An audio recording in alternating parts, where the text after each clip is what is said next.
Hi, this is Frank Turner, and you are lucky enough to be watching Hit the Floor. How are you doing? I'm here with the wonderful Frank Turner, and we are at the El Rey Theater in LA. And alright, I have to say, you just got to LA. It is hotter than you would even believe here. How does it feel to be playing on the surface of the sun? It feels good. In England never has weather like this. And they also don't have air conditioning, so that's a good thing. This is true. Yeah, no, it's nice. It's nice being in hot weather. It's nice. To me, walking around without a jacket on outside is still a kind of exciting novelty whenever it happens. So I spent quite a lot of time walking around without a jacket on today, and it was great. Alright, fair enough. You started in a band called Million Dead, and that had a totally different vibe. What made you want to change your tune, so to speak? Well, actually, I was in a whole bunch of bands before Million Dead as well. Not that anyone cared about them; they were teeny little hardcore bands. But I played in kind of hardcore punk bands for a long time. I don't know. Million Dead came to an end in a pretty unceremonious and unfun and acrimonious kind of way. Mm-hmm. And when it fell apart, I'd been touring in hardcore bands for about 8 years, and I knew I wanted to stay on the road, but I knew I wanted to do something different. I needed a change, and one of the main things was I didn't want to be in a band because it was like politics within the band that killed off Million Dead, and it was like I didn't want to be in that situation again straight away. Right. So I figured out I was going to play shows on my own, and there's only certain types of music you're going to play if it's just you and an acoustic guitar. So I started working at it, and then straight away it just felt really good. And it still feels good now. So here we are. Well, that's a good thing because we would miss you if you were here. I saw you at Reading. You blew me away on the main stage, and I have to say, have you ever danced in wellies in the mud? Do you know what a dangerous thing that is to do? Not really. I'm sort of anti-wellies, actually. Okay, I mean, not in a sort of, not in a general, like they should be banned kind of way, but just for myself. Wellies don't do. I generally, when I go to festivals, I usually wear a pair of trainers and destroy them, and then just get a new pair of trainers afterwards. In fact, I bought disposable trainers is what we need. Right, I bought these trainers I'm wearing now the day after Reading Festival because the ones I've been wearing at Reading were so totally destroyed. Alright, fair enough. It's safe to say you've been on the road for pretty much forever, like it's going out of style, you're touring. Do your parents and friends ever have to send out like a missing persons thing when you're like not in town to find you?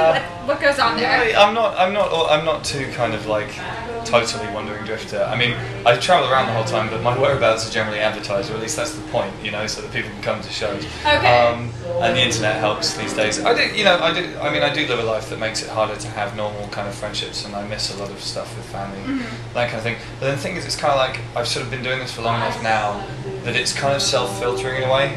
All the friends I have are the kind of friends who I can go away for 6 months and come back and take it's like you never know. Yeah, exactly. And it's like I did used to have friends who weren't like that, but then they're now not. A lot of drama?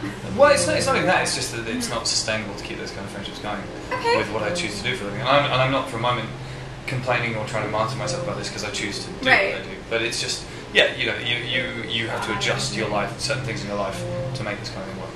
Okay, well, I kind of cyber-stalked you a little bit, I hope that's okay. And I found out that your next day off is actually October 18th. Do you have big plans? It's a whole day off. You know what, I would love to have big plans, but we've got to drive from Vancouver to Edmonton, which is about... I read that, but actually Edmonton has the biggest mall in North America right now. But have you seen how long it takes to drive from Vancouver to Edmonton? Well, I lived in Vancouver, but I've never done that drive. It's about 16, 17 hour drive. So really it's not a day off. No, we're going to be on the bus. How are you going to spend your time on the bus right now? Scrabble? Yeah, we have Scrabble. Alright. Everyone in the band is kind of obsessed with Words with Friends. You know, who's winning? Matt, my keyboard player, is killing everybody, and it's really starting to get on my nerves now. He never loses. You need like that 700-point word. Right, but then he'll come up with a 751. You know, we all read a lot. Actually, on this tour, we've all been watching a load of Clint Eastwood films, like westerns. Okay. So we watched Good, the Bad, and the Ugly, Unforgiven, Hang 'em High. Nice. I've been needed to know. Who gets radio control? That's the important question here. To be honest, the bus is kind of spacious enough that there are a number of different areas. And, there's like 2 lounges, and most of the time, if you want to listen to music, you just lie on the bank with your headphones on anyway. So that's thankfully not a conflict that comes up too often. Okay. I gotta bring this up. Word on the street is you have a lot of tattoos, and I was gonna ask you if you got one in LA, but I don't know, where'd you get this one? In LA about half an hour ago. My friend Oliver Peck works at True Tattoos in Hollywood, and he's a good buddy of mine, and I got it down, I called him, and he said he was in town too, which is cool because he tours as a tattooist, so awesome. It's rare for him to be in town. That was really convenient for you. He got in this morning and he's leaving tomorrow kind of thing, so we just went over to his shop and he just did some guitar F holes on my arms, and that hurt. I'm not gonna lie. But it's okay, you're a soldier. Sacrifices must be made. Well, that's good to know.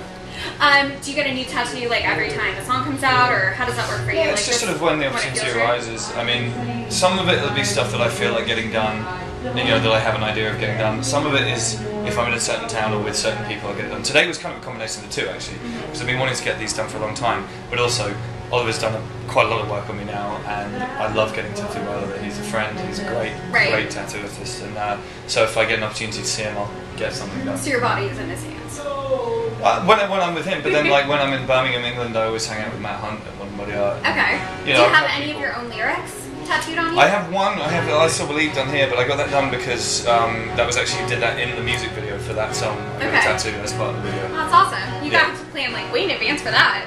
About 3 days. Okay, maybe not that much in advance. You're going on in a bit. Are there any pre-show vices or rituals that you can let us in on? Yeah, but they're more functional than like superstitious. You know, I'm gonna warm up my voice. I'm gonna you know, make sure my guitar's in tune, and I've reached. This is a terrible thing to say. I've reached an age where I have to make sure I stretch pretty thoroughly physically before a show. So you're like 26 now? Awesome. I wish I was 26. But you know, I have to kind of like, you know, stretch my calf muscles and stretch my arms and stuff so that I don't hurt myself on stage. Kind of a workout. It's like a 2-for-1 deal you got going on. It is. You know what? Being on stage is like a cardio workout. I mean, I do it. It's a lot of physical activity. Okay. Can we expect any new tunes? I know you have a break, like I think starting the end of December until you're playing Wembley. That's not really a break. It's currently we haven't posted up what's happening then, but it's gonna all be full. It's a secret. It's top secret. Yeah, we're just gonna be busy. But we're gonna play one new song tonight, I think. And, awesome. Yeah, we're working on new material. I mean, the thing that's kind of nice at the moment is that there's no like deadline for it. It's not like we have to hurry and finish new songs because new album just came out in the summer. So, but at the same time, I'm writing new songs and then I write them and then we work on them together and arrange them and with the Sleeping Souls of my band. And it's kind of nice because it's kind of quite leisurely and in a funny roundabout way because there isn't pressure on us. It's actually we've been working quite fast because it's just that's great. Yeah, it's just kind of like cool. Should we play that one? Everyone's like. Is there any kind of like pump up song that you have that's like a guilty pleasure almost that you guys always do? What, that we play or that I listen to? That you listen to. Oh, okay. Yeah, well, yeah, I mean, I listen to anything by Converge. That gets me in the mood to kind of fight people. It's pretty hard rock. They're one of my favourite bands. Also, there was a band from Wales called McCluskey from about 10 years ago who used to tour with Million Dead, and they have a song called To Hell With Good Intentions, and the chorus is My band is better than your band, and they're solidly amazing. That's definitely a self-esteem booster right there. Yeah. 100%. Alright, well, any closing remarks to your friends and fans? I'm excited. It's fun to be in LA. I love being in LA. It's a shame we're only here for one day. You know, I've actually spent a lot of time in this city in my time. I lived here for a few months once. And it's Where'd you live here? I lived in a motel on Sunset and Highland. That is very musician-esque. It was horrible. It was a nightmare, but it was alright. But yeah, and then we're only here for one day this time. We'll be in San Francisco this time. Tomorrow. But hey, such is the way. That's okay. You know, next time, always. Alright, well, thanks for tuning in to Hit the Floor, and we'll see you guys soon. Bye.